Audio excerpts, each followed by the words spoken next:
Hi, I'm Abby from Rtings.com. The holidays are slowly creeping up on us, and some of you will be shopping for a new TV, whether for yourself, or your family, or for your pets. Who knows? No matter the reason, we're here to help. We've reviewed over 455 TVs in the past 10 years, so we know a thing or two to help you out. Our picks consider a few things, like the price and availability. We don't just recommend the best TV no matter the price. We tend to recommend the best deal overall at each price point, or the best overall for most people. You can watch our previous video comparing the G4 to the S90D to see what we mean. But for you enthusiasts with deep pockets, you can typically buy just about the most expensive TV available, and it'll end up being a fantastic choice. Just keep in mind that there's no perfect TV for everyone, as the best possible model varies on a case-by-case basis due to different viewing conditions and different use cases. You can find the written review with all the details for each TV mentioned in this video using the links in the description below. Alright, let's get into it.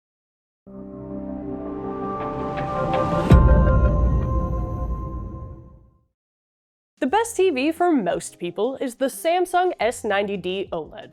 If you've kept up with us over the years, you're probably not surprised. The Samsung S90C, this TV's predecessor, was our top pick last year. It's just a fantastic product line from Samsung, and hits all the critical points. It's colorful, it's bright, and it has fantastic contrast. Its brightness is particularly impressive, as it's almost as bright as other high-end OLEDs like the LG G4, the Samsung S95D, or the Sony A95L, for a fraction of the cost. And what can we say about its QD OLED panel that hasn't already been said? It's incredibly colorful, and it truly pops in all content. That's not to say that the S90D is perfect. Far from it. Take its SDR brightness, for example. It's noticeably dimmer than the more expensive OLEDs. This can impact your viewing experience in rooms with a lot of lighting, either from lamps or windows. It's still bright enough for a pleasant viewing experience, but you might think, geez, I wish my TV could get brighter in SDR. Plus, Samsung still refuses to adopt the Dolby Vision HDR format, as they're sticking to HDR10+. Well, how big of a deal is that? It's an annoyance, but it's not a huge deal as the S90D is bright enough to display most content mastered at 600 and 1000 nits. The S90D is just brighter and more vibrant than any other TV at its price range, even when those TVs support Dolby Vision. Oh, and the S90D also doesn't support DTS audio formats, which is a bummer for those of you without a dedicated receiver who like to watch movies from physical media. Finally, while its image processing is good overall, it's not fantastic. Certainly nothing like what Sony can pull off on its TVs. Otherwise, what a performer. It's also fantastic for gamers due to its 4 full HDMI 2.1 ports with 4K at 144Hz support. Just keep in mind that the S90D is offered with QD OLED and WOLED panels depending on the model size. Only the 55, 65, and 77-inch models have a QD OLED panel, so stick to those for the best image quality. For you home theater experts, the best TV is the Sony A95L OLED. That's right, the same A95L that was also on last year's best TVs list. Sony opted to keep the A95L as its top OLED model this year, as its 2024 flagship is the Sony Bravia 9 QLED. More on that one later. The A95L is still a standout product, and is very similar to the S90D. They're about equally as bright in HDR, and they're equally as colorful. But the A95L has the edge where it matters most. It's more accurate in HDR and SDR, and most importantly, it has better image processing. And it supports Dolby Vision. Your enthusiast ears just perked up, eh? That said, it does lose out to the S90D in other ways. It's a significantly worse TV for gaming due to it losing a lot of its brightness in game mode, and it only has 2 HDMI 2.1 4K at 120Hz ports. Plus, it has slightly higher input lag. But if you're shopping for a pure home theater experience, it's the best product on the market, bar none. Just make sure to stack your wallet with a bunch of $100 bills, because this TV is not cheap. Know what else isn't cheap? The best bright room TV, the Sony Bravia 9 QLED. That's right, we're following the 2023 flagship with the 2024 flagship. But this time, it's a QLED, not an OLED. And what a QLED it is! It's our best rated LED TV ever. It's extremely bright, far brighter than the two OLEDs we just mentioned, making it pop in ways they can only dream of, especially when watched in a bright room, and especially with SDR content. It's like having a mini sun in your living room. Sadly, it won't give you a tan. Not yet, at least. It's not just bright, however. Its contrast is truly fantastic. Now, it's nowhere close to the OLEDs, as the OLEDs still look noticeably better in complex HDR scenes with lots of highlights and dark shadows intertwined, but for an LED TV, we can't complain. It also has all of the usual Sony suspects: Dolby Vision, DTS, and fantastic image processing, alongside relatively worse gaming performance when compared to other products from Samsung and LG. Its viewing angle is also nowhere near as good as the two OLEDs, which is to be expected from an LED. But it's much better than on many other LEDs. Still, if you're dead set on having your friends sitting at a 70-degree angle from the TV, it might not be the best choice overall. But if you're looking for a bright TV that can kind of do it all, this is it. It's very expensive, but a little cheaper than the A95L, so it can serve as a backup option for home theater purists. Good stuff. Okay, so these top-tier picks are obviously top dollar. But they are the best for their price range.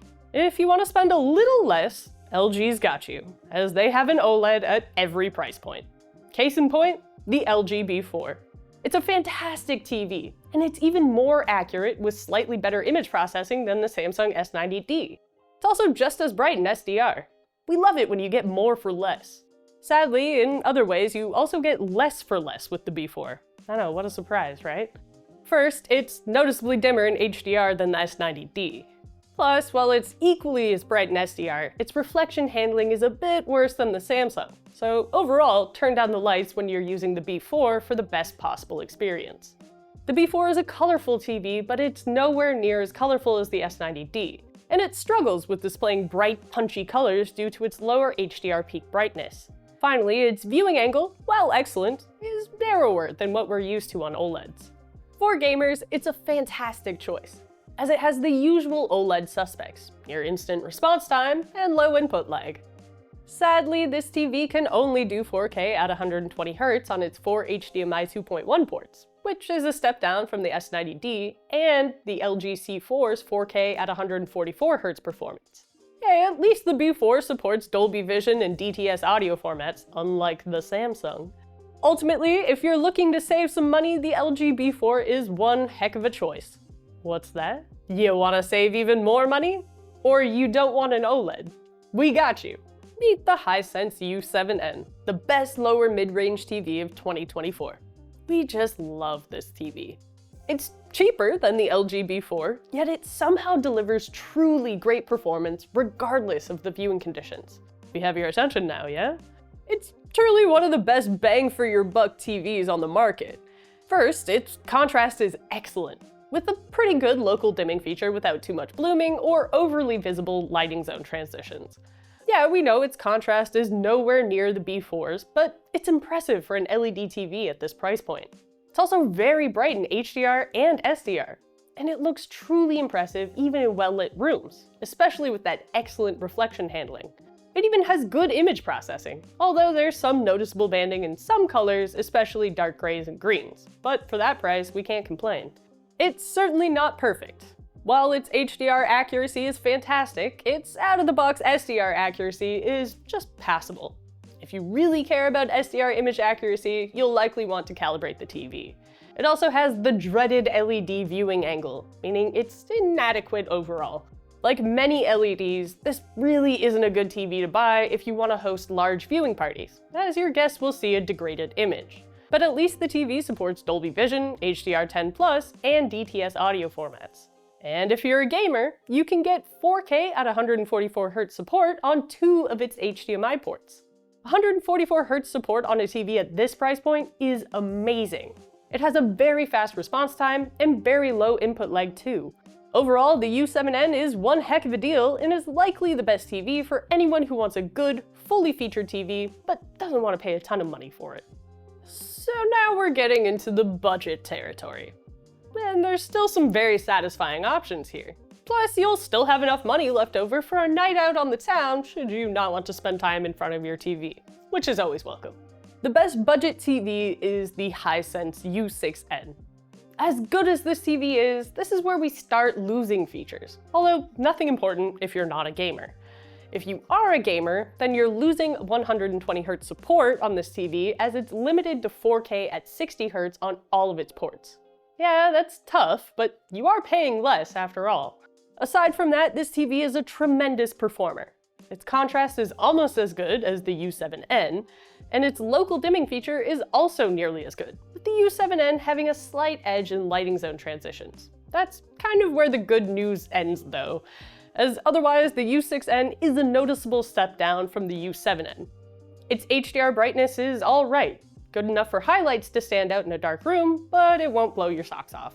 Thankfully, its SDR brightness is great, and its reflection handling is decent, so it's good enough for bright rooms and SDR. The TV has a wide color gamut, although its low HDR peak brightness limits its capabilities when it comes to displaying bright colors in HDR.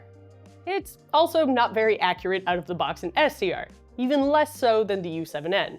And at this price point, we don't like to suggest that you get it calibrated, as a good calibrator is likely to cost you half of what this TV can cost you. So if you care about color accuracy, perhaps shop for a higher end product. If you don't care about accuracy, then this TV will look just fine.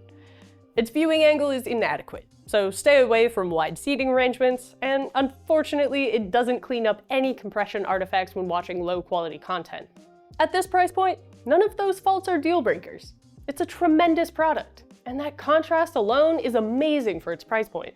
This is the best choice for people who want a good looking TV, but don't really care about extra features, image processing, or color accuracy.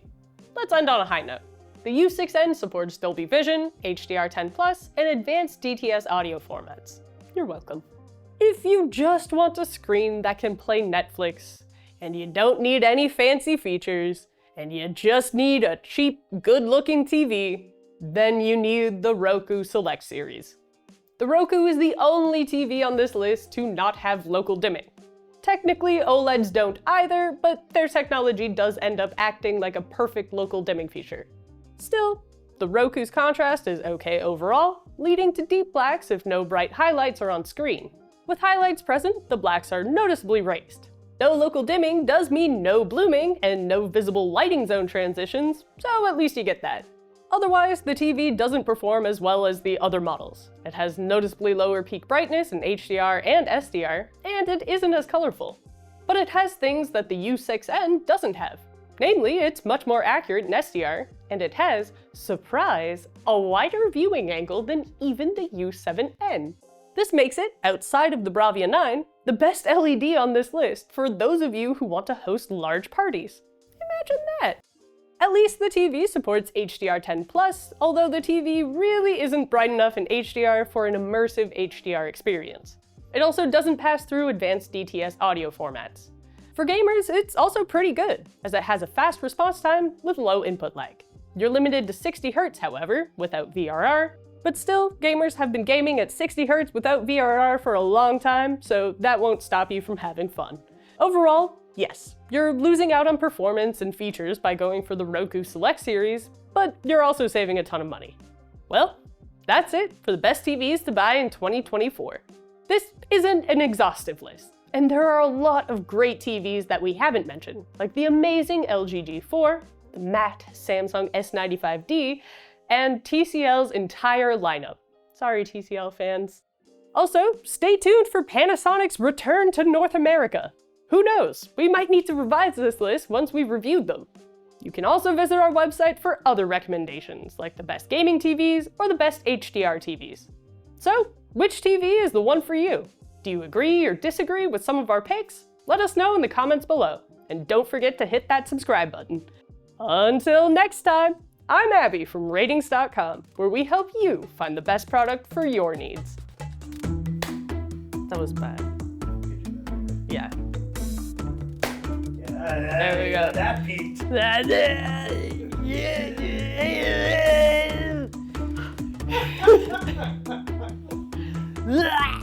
All right.